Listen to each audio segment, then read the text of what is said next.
You did everything right. You got the job. You show up every single day. You work the hours. You skip the expensive holidays. You make your own coffee. And at the end of the month, you have almost nothing left. Not because you're lazy, not because you're bad with money, but because something fundamental has broken in the financial system, and nobody told you. Today we're going to expose exactly what that is, and by the end of this video, you'll understand your bank account better than most adults twice your age. Let's talk about a generation that was promised something. Study hard, get a degree, get a job, work full-time, and you'll be fine. That was the deal. That was what your parents were told, and their parents before them. But Gen Z, people born between 1997 and 2012, entered adulthood and found the deal had changed. Completely. Silently. Without anyone announcing it. And the result? A generation of full-time workers who feel permanently broke, permanently behind, permanently exhausted by money. Here's the thing nobody wants to say out loud. It's not your fault. But understanding why is the only way to fix it. Let's get into it. In 1980, the average American could buy a house for roughly 2 to 3 times their annual salary. Today, that same house costs 8 to 12 times the average salary. Think about what that means for a second. Your parents or grandparents could save for a few years and own property. You could save your entire 20s and still be priced out of the same neighborhood they bought into at 25. But here's what makes this even more complicated. Wages haven't kept up. Between 2000 and 2026, US wages grew by roughly 50% in real terms. Sounds okay, right? Housing prices grew by over 200% in the same period. Rent grew by 150%. University tuition grew by 180%. The things that matter most, shelter, education, stability, got dramatically more expensive. The salary that was supposed to cover them barely moved. You're not imagining it. The maths is broken. Now layer inflation on top of that. In 2020, a basket of basic groceries cost the average American around $150 a week. In 2026, that same basket costs closer to $230. That's an extra $80 a week, over $4,000 a year, just on food. And that's before the Iran conflict sent oil prices past $100 a barrel, pushing gas prices up 24% in a matter of weeks.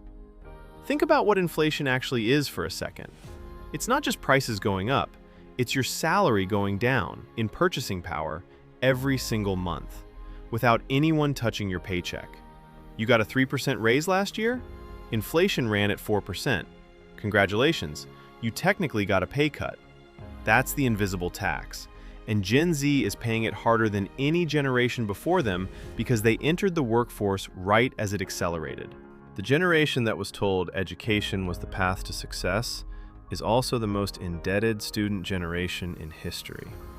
The average U.S. student graduates with around $37,000 in student loan debt. Some carry 6 figures. They leave university already behind, before they earn a single paycheck. And the jobs waiting for them? Entry-level roles that pay $35,000 to $45,000 a year in cities where rent alone costs $1,500 to $2,500 a month. Do the maths. After tax, rent, groceries, transport, and minimum debt payments, there's almost nothing left. Not because Gen Z is spending irresponsibly, but because the fundamental costs of existing as an adult have outpaced what entry-level work pays. And here's the cruel twist. The solution everyone offers is just spend less. Stop buying coffee, cancel your subscriptions, cook at home. As if skipping a $5 coffee is going to solve a housing market that's 200% more expensive than it was 25 years ago. But the financial pressure isn't just economic. There's a psychological layer on top of it that previous generations never had to deal with: social media. Gen Z is the first generation to grow up with a constant real-time feed of how everyone else appears to be living. The holidays, the cars, the outfits, the restaurants, the apartments that look like hotel rooms. And here's what social media never shows you: the debt behind it. Studies suggest that a significant portion of aspirational social media content is funded by buy now, pay later schemes, credit card debt, and personal loans. The lifestyle is real. The financial foundation under it is not. But your brain doesn't know that. Your brain sees the highlight reel and compares it to your full, unedited life. And the result is a feeling of permanent inadequacy. Psychologists call this relative deprivation.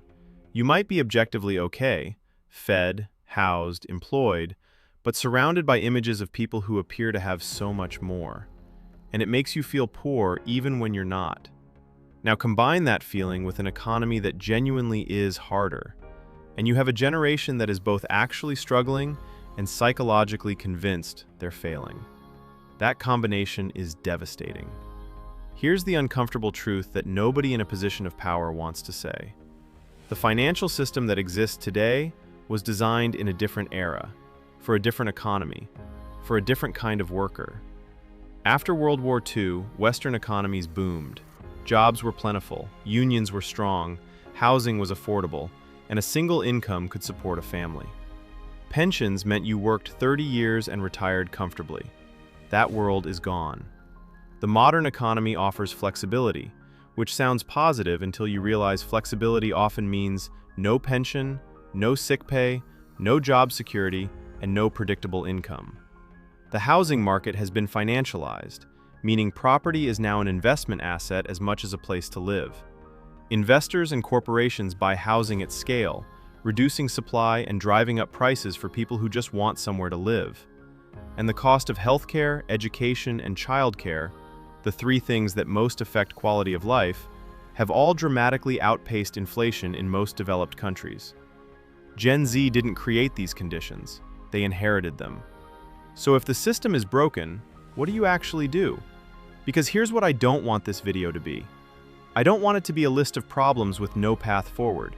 That helps nobody. So let's talk about what actually moves the needle for people in this position. Number 1, stop optimizing for salary and start optimizing for wealth.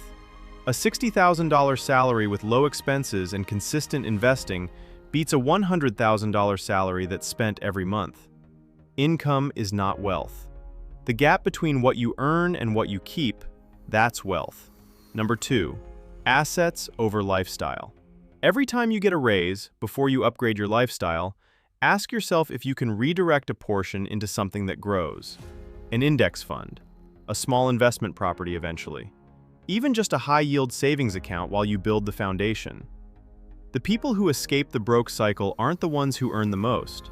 They're the ones who buy assets before they buy comfort. Number 3, ignore the timeline. Social media will make you feel behind.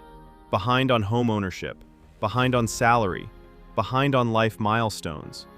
Almost all of it is either exaggerated or irrelevant to your actual situation. The comparison is the trap. Your financial journey has one variable that matters. Are you better positioned this year than last year?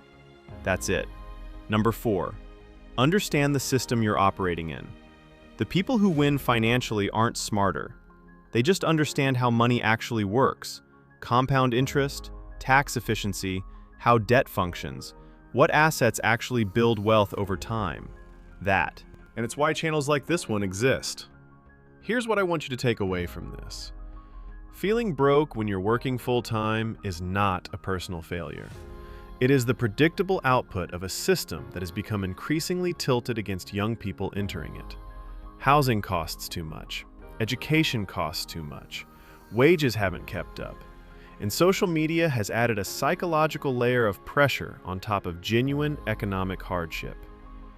But understanding that, really understanding it, is the first step to navigating it differently. Because the people who feel permanently broke often don't lack money. They lack a framework for thinking about money. And that's something you can actually change. If this video gave you even one new way of thinking about your finances, subscribe. Because next week, we're covering something that affects every single person watching this. Why the oil price spike from the Iran conflict is about to raise the cost of almost everything you buy, and what you can do about it before it hits. I'm Wally. This is Waddle Street, and we'll see you next week.